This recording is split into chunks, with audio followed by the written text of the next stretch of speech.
भुन्टी serial अहिले निकै रोचक मोडमा पुगेको छ। यसभन्दा अघिल्लो एपिसोड अर्थात् एपिसोड 315 हेरेर हामीले थाहा पाइसकेका छौँ कि भुन्टी अहिलेसम्म कहाँ र कुन अवस्थामा छिन् भन्ने पत्तो छैन। न्युज हेर्दै गर्दा ओखलेले आफ्नो मितिनी हराएको थाहा पाउँछन्। उनले सुकुमायालाई पनि आफ्नो मितिनी हराएको बारे जानकारी गराउँछन्। उनले समाचारमा पनि प्रसारण भइसकेकाले कतै अप्रिय घटना त भएन भन्ने शङ्का व्यक्त गर्छन्।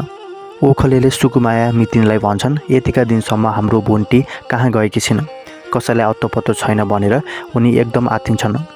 ओखलेले उक्त कुराको जानकारी दिएपछि सुकुमाया पनि निकै चिन्तित हुन्छन् र आफ्नो मितिनीलाई खोज्न गाउँबाट सहर आउँछिन्। सहरमा पहिले दाइले र जेठाजुले भुन्टीलाई खोजिरहेका हुन्छन्। सुप्रिया र जेरी भने भुन्टी मरिसकेकी भनेर खुसी हुन्छन्। उनीहरूलाई कति पनि लाग्दैन कि ऊ आजसम्म जिउँदै छ भनेर। यस्तै कुरा गर्दै उनीहरू घरतर्फ आउँछन्। उनीहरू आफ्नो काममा सफल भएकोमा खुसी हुँदै घरतर्फ आउँछन्। भुन्टी मरिसकेको र अब भूपेन्द्र आफ्नो हुनेमा उनीहरूको शङ्का छैन। अब कथाको रोचक पाठ सुरु हुन्छ। के भुन्टी मरिसकी त? के भुन्टीको भेषमा सुकुमाया आएकी हुन् त? दुईजनाको अनुहार मिल्ने भएकाले नै उनीहरूले एकअर्कालाई मितिनीको सम्बन्ध गाँसेका थिए। के सुकुमायाले सुप्रिया र जेरीको चाल बुझिसकिन् त? के उनीहरूलाई तह लगाउन उनी आएकी हुन् त? समय बित्दै जाँदा ओखलेलाई कान्छी भेटिने आशा एकदम कम रहेको जस्तो लाग्छ र उनी निराश हुन्छन्।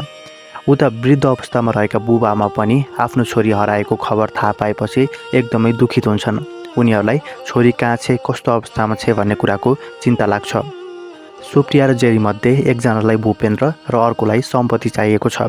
के उनीहरू आफ्नो काममा सफल होलान् त? थाहा पाउनको लागि अर्को एपिसोडको प्रतीक्षा गर्नै पर्छ।